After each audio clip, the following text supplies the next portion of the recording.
Think the Cobra Stretch is just lying down and pushing your chest up. What if I told you that most people doing it are actually crushing their lower back, tightening their neck and making their posture worse instead of better? Sounds crazy, right? Stay with me, because in the next few minutes, you're going to learn how to feel Cobra, the way your spine actually wants to move. And once that click happens, this simple stretch can completely change how your back, shoulders, and even breathing feel every single day. Let me ask you honestly, when you do Cobra, do you try to lift as high as possible? Do you straighten your arms fully and push your stomach hard into the floor? Almost everyone does. It feels strong, it looks impressive, and it seems like more height must mean a better stretch. But here's the surprising truth. Cobra is not about height. It's about distribution. Your spine is not one solid stick bending in one place. It's more like a chain made of many small links, and if one link takes all the pressure, that's where pain begins. Today I'll show you how to spread the movement across the entire chain, so the stretch feels smooth instead of jammed. The first big mistake is pushing too high too soon. When people force themselves up, the lower back collapses and takes almost all the bend. Instead of stretching the front body, you compress the lumbar spine. The second mistake is using only the arms like a push-up. Cobra is actually a back activation movement first and an arm movement second. If the arms do everything, the back never learns to support you. The third mistake is letting the shoulders creep up toward the ears, which overloads the neck and traps tension, exactly where office workers already carry stress all day. And the fourth mistake, this one surprises people, squeezing the glutes as hard as possible. A light engagement is fine, but over-clenching locks the pelvis and blocks smooth spinal motion. So if pushing higher is not the answer, what is? Here's the interesting part. The real Cobra actually starts before you even lift off the floor. Most tutorials skip this, but this setup alone can instantly make the pose feel safer and stronger. Let's rebuild it from zero like a coach fixing your form in real time. Lie flat on your stomach and place your hands beside your lower ribs, not up near your shoulders. Let your legs stay long behind you and imagine the tops of your feet melting into the floor.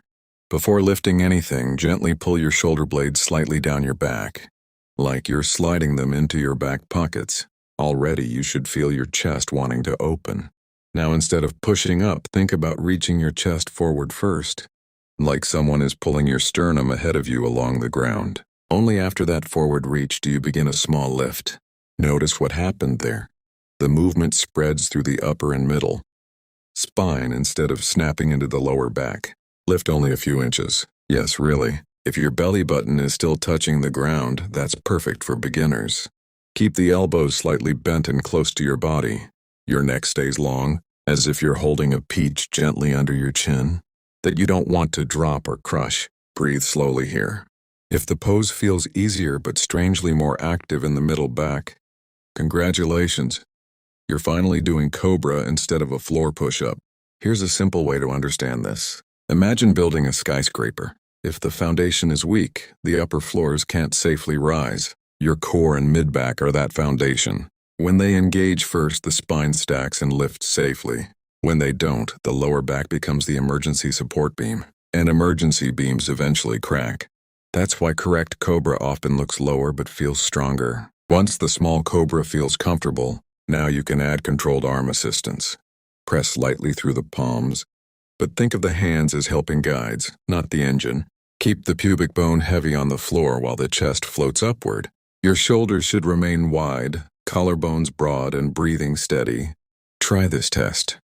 If you can inhale deeply into your ribs while holding the pose, your alignment is probably correct. If breathing feels blocked, something is overcompressed. Another intermediate cue is imagining a string pulling the crown of your head, diagonally forward and up. This stops the common mistake of dumping backward into the lumbar spine.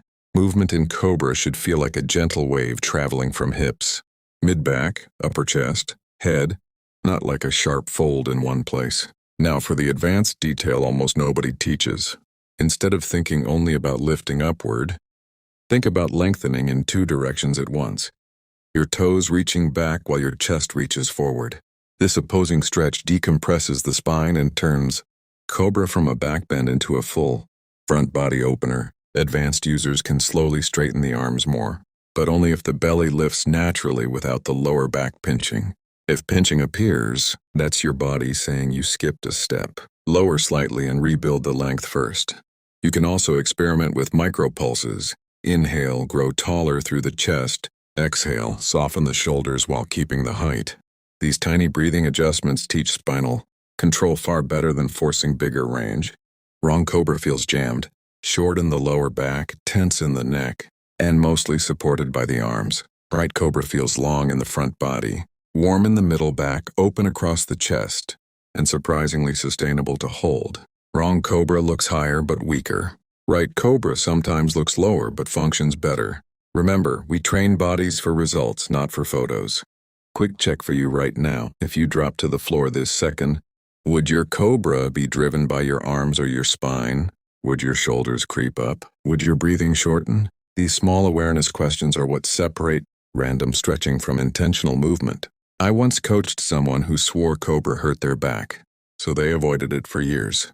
When we lowered their lift by almost half and focused only on chest reach and shoulder placement, they looked shocked and said, "Wait, this doesn't hurt at all."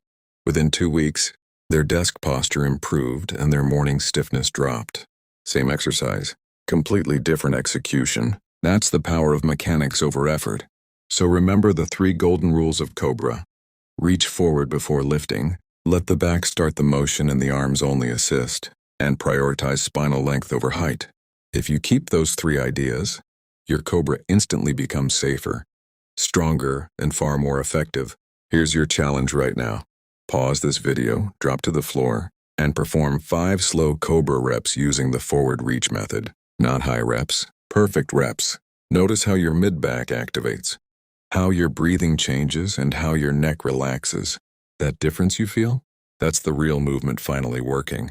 Your body doesn't improve from doing more exercises. It improves from doing exercises better. Master this one stretch and it supports your posture, your breathing, your spine health, and even your confidence in movement. Keep practicing. Stay patient with the process and remember, small technical changes today create massive physical changes tomorrow. I'll see you in the next session.